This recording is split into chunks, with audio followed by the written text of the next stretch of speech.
आइए जानते हैं कि भगवान श्री राम जी ने नारद मुनि का घमंड कैसे तोड़ा। एक बार की बात है, वीणा बजाते हुए नारद मुनि भगवान श्री राम के द्वार पहुंचे। नारायण नारायण। नारद जी ने देखा कि द्वार पर हनुमान जी पहरा दे रहे हैं। हनुमान जी ने पूछा, नारद मुनि कहाँ जा रहे हो? नारद जी बोले, मैं प्रभु से मिलने आया हूँ। नारद जी ने हनुमान जी से पूछा कि प्रभु इस समय क्या कर रहे हैं? हनुमान जी बोले, पता नहीं, पर कुछ बही खाते का काम कर रहे हैं प्रभु। बही खाते में कुछ लिख रहे हैं। नारद जी, अच्छा, क्या लिख पढ़ रहे हैं? हनुमान जी बोले, मुझे नहीं पता मुनिवर, आप खुद ही जाकर देख लो।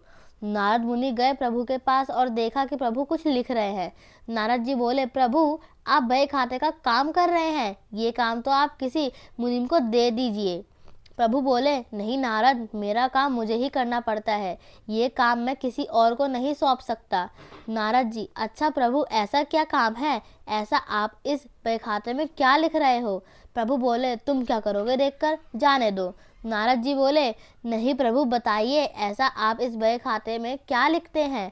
प्रभु बोले, नारद, इस बही खाते में मैं उन भक्तों का नाम लिखता हूँ जो मुझे हर पल भजते हैं। मैं उनके नित्य हाजिरी लगाता हूँ। नारद जी, अच्छा प्रभु जरा बताइए तो मेरा नाम कहाँ पर है? नारद मुनि ने बही खाते को खोलकर देखा तो उनका नाम सबसे ऊपर था। नारद जी को गर्व हुआ कि उनके प्रभु सबसे ज्यादा भक्त उन्हीं को मानते हैं, पर नारद जी ने देखा कि हनुमान जी का नाम उस बही खाते में कहीं नहीं था।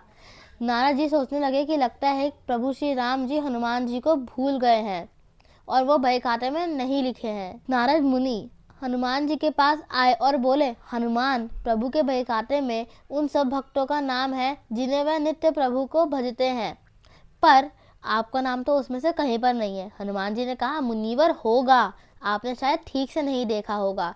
नारद जी बोले, अरे नहीं नहीं, मैंने ध्यान से देखा है, पर आपका नाम तो कहीं पर नहीं था। अगर आपको भक्तिविद भाव की स्टोरीज पसंद आती है तो मेरे चैनल को सब्सक्राइब कर ले और इस वीडियो को ज़्यादा से ज़्यादा लाइक करें और शेयर करें।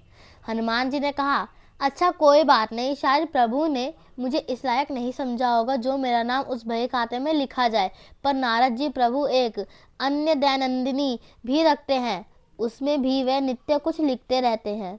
नारद जी बोले, अच्छा? हनुमान जी ने कहा, हाँ। नारद मुनि फिर प्रभु के पास गए और कहा कि प्रभु, सुना है कि आपके पास एक अलग से अपनी दैनंदिनी भी है। तब प्रभु श्री राम बोलते हैं, हाँ, पर वो तुम्हारे काम की नहीं है। नारद जी, प्रभु बताइए, मैं देखना चाहता हूँ कि आप उसमें क्या लिखते हैं। प्रभु मुस्कुराते हैं और बोलते हैं, मुनिवर, मैं इनमें उन भक्तों का नाम लिखता हूँ जिनको मैं नित्य भजता हूँ। नारद जी ने डायरी खोलकर देखा तो उसमें सबसे पहले ही हनुमान जी का नाम था। ये देखकर नारद जी का अभिमान टूट गया। कहने का तात्पर्य ये है कि जो भगवान को सिर्फ जीवा से भजते हैं उनको प्रभु अपना भक्त मानते हैं, और जो हृदय से भजते हैं उन भक्तों के वे स्वयं भक्त हो जाते हैं।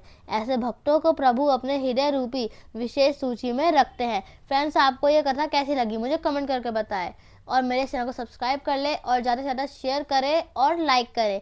जय श्री राम, जय श्री कृष्णा, राधे राधे।